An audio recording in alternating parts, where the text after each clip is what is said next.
الله سبحانه وتعالى خلق مخلوقات عجيبة في هذا الكون، وكل حيوان فيه أسرار ومعجزات كيحيروا العلماء. أولا الجمل كيسميوه سفينة الصحراء، كيعيش بلا ماء ولا أكل أيام طويلة، وعنده حدابات كيخزن فيها الدهون، وعينيه كتحميه من العجاج والرمال.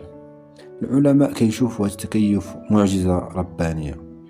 ثانيا الحوت الأزرق، أكبر كائن على وجه الأرض، لسانه بوحده يقدر يوزن بحال فيل، وصوته كيوصل آلاف الكيلومترات في البحر.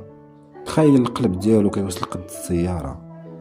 ثالثا النحلة، صغيرة في المنظر لكن معجزة في التنظيم والإنتاج، كدير العسل اللي فيه شفاء للناس، وكتعيش في مملكة منظمة بحال دولة صغيرة.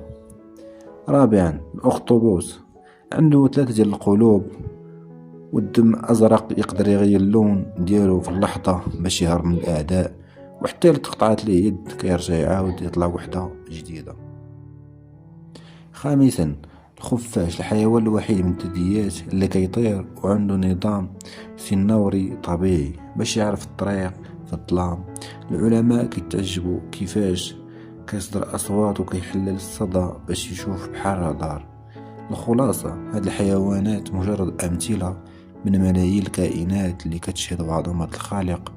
كل وحدة فيهم كتعلمنا باللي العلم مهما تطور باقي عاجز يوصل لأسرار خلق الله كاملين.